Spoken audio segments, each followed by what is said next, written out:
Welcome to செல்வி சமையல். இன்னைக்கு செல்வி சமையலில் நம்ம ஆரோக்கியம் நிறைந்த கோதுமை கேக்கு தாங்க எப்படி செய்கிறதுன்னு பார்க்க போகிறோம்.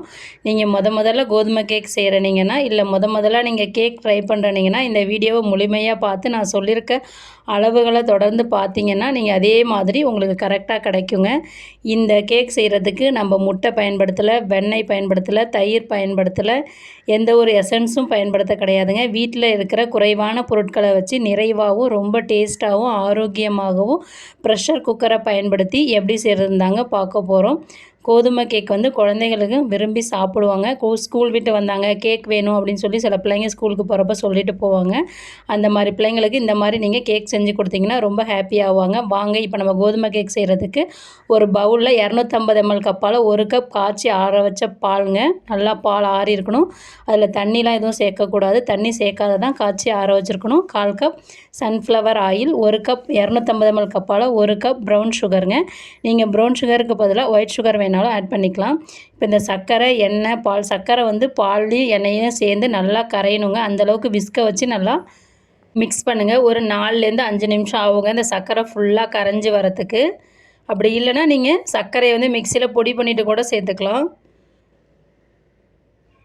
இப்போ பாருங்கள் சர்க்கரை நல்லா கரைஞ்சி வந்துருச்சு. இப்போ நம்ம ஒரு வடிகட்டி வச்சுட்டு 250 ml கப்பால் 1 கப் கோதுமை மாவு எடுத்துருக்கோங்க. அந்த கோதுமை மாவை இந்த மாதிரி சலிச்சிட்டு சேர்த்துக்கலாம். ஏன்னா அதில் கட்டிகள் ஏதாவது உமிகள் இருந்ததுன்னா போயிடும்.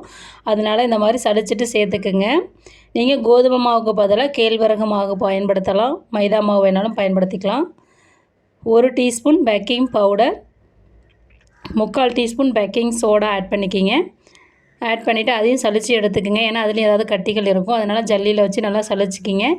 இப்போ நம்ம கோதுமை மாவு, பேக்கிங் பவுடர், பேக்கிங் சோடாவை வந்து சலிச்சிட்டோங்க. இப்போ விஸ்கு வச்சு நல்லா இதில் மிக்ஸ் பண்ணிக்கலாங்க. அந்த எண்ணெய், பால், சர்க்கரை கரைச்சி வச்சுருக்கோம் பார்த்தீங்களா, அந்த அளவு இதுவே கரெக்டாக இருக்கும். அப்படி உங்களுக்கு எக்ஸ்ட்ரா ஏதாவது தண்ணி தேவைப்படுதுன்னா நீங்கள் தண்ணி சேர்க்காத காய்ச்சி ஆற வச்ச பால் வேணாலும் சேர்த்துக்கலாம், தண்ணி வேணாலும் சேர்த்துக்கலாங்க. ஆனால் நான் சொல்கிற அளவுகளை கரெக்டாக பயன்படுத்திங்கன்னா உங்களுக்கு கரெக்டாக இருக்குங்க.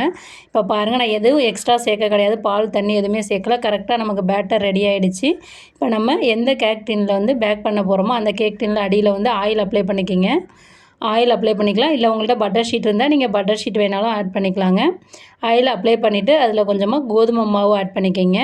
கோதுமை மாவு ஆட் பண்ணிவிட்டு எல்லா பக்கமும் வர்ற மாதிரி நல்லா ஸ்ப்ரெட் பண்ணி தூவி விட்டு எல்லா பக்கமும் வர மாதிரி பண்ணிக்கிங்க. அப்போ தான் கேக் வந்து நமக்கு வெந்து வரப்போ அடியில் ஒட்டாத வரும்.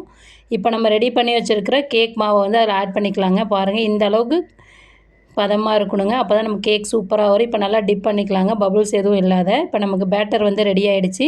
இப்போ வாங்க நம்ம இன்றைக்கி குக்கரில் தான் செய்ய போகிறோம். அதுக்கு முதல்ல குக்கரில் வந்து அடியில் ஒரு உப்பு ஆட் பண்ணிவிட்டு நல்லா ஸ்ப்ரெட் பண்ணி விட்டுக்குங்க. இப்போ அதுக்குள்ளே ஒரு ஸ்டாண்டு வச்சுக்கிங்க. ஏன்னா அந்த டின்னை வந்து டைரெக்டாக நீங்கள் உப்பில் வச்சு வேக வைக்கக்கூடாது. இந்த மாதிரி ஒரு ஸ்டாண்டு மேலே வச்சு தான் வேக வைக்கணும். அதனால் இப்போ நான் கேஸ்கட்டு விசில் எதுவுமே போடாமல் குக்கரை வந்து க்ளோஸ் பண்ணிவிட்டு ஒரு 10 நிமிஷம் அடுப்பை சிம்மில் வச்சுட்டு ஹீட் பண்ணிக்கலாங்க. ஃப்ரீ ஹீட் பண்ணிக்கலாம். இப்போ ஃப்ரீ ஹீட் ஆகிடுச்சு. 10 நிமிஷம் நான் ஓப்பன் பண்ணி பார்க்குறேன்.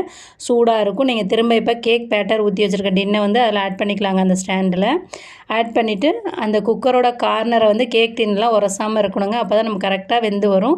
அது மாதிரி குக்கரோட டாப்பையும் நமக்கு கேக்கு வெந்து வரப்போ அதிகமாக வரும். அதனால் அதையும் தொடாமல் இருக்கிற மாதிரி கேக் டின் எடுத்துக்கங்க. இல்லைனா உங்கள் வீட்டில் ஏதாவது ஃப்ளாட்டாக இருக்கிற டிஃபன் பாக்ஸ் அந்த மாதிரி இருந்தால் எடுத்து ஊற்றிக்கலாம். இப்போ நான் ஒரு 10 நிமிஷம் சிம்மில் வச்சு வேக வச்சுட்டாங்க. பாருங்கள் இப்போ 10 நிமிஷம் ஆகிடுச்சு. கொஞ்சம் லைட்டாக உப்பி வந்திருக்கு பார்த்தீங்களா. 10 நிமிஷத்துக்கு அப்புறமா கொஞ்சம் மேலே லைட்டாக நட்ஸ் ஆட் பண்ணிக்கலாங்க. சூப்பராக இருக்கும். டெக்கரேஷனுக்காகவும் வச்சுக்கலாம். நீங்கள் சாப்பிட்றப்ப கடிச்சு சாப்பிட்றப்ப ரொம்ப டேஸ்ட்டாகவும் இருக்கும். இப்போ இது கூட நான் வச்சுட்டேங்க. இதை வந்து ஒரு 10 நிமிஷம் கழிச்சு வச்சிங்கன்னா உள்ளே போகாத இருக்கும்.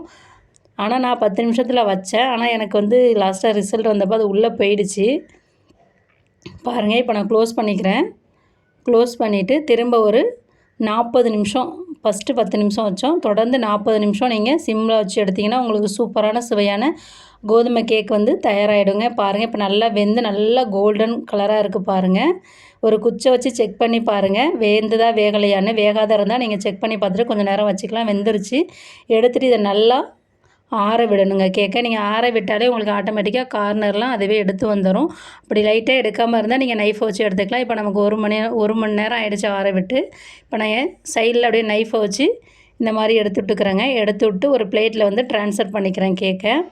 ரொம்ப ஈஸியாக வந்து விழுந்துருங்க. ரொம்ப ஹார்டாகலாம் இருக்கவே இருக்காது. பாருங்கள் இப்போ நல்லா சூப்பராக வெந்து வந்துருச்சு பார்த்தீங்களா? இப்போ நமக்கு சூப்பரான சுவையான கோதுமை கேக் வந்து வீட்டிலேயே ரொம்ப ஹெல்த்தியான ஆரோக்கியமான முறையில் தயாராகிடுச்சிங்க. இப்போ பாருங்கள் நான் கட் பண்ணி காமிக்கிறேன். எவ்வளோ சாஃப்டாக நைஃப் உள்ளே போகுது பாருங்கள். ரொம்ப எம்மியாகவும் இருக்கும், ரொம்ப டேஸ்ட்டு ஹெல்த்தியானதுங்க.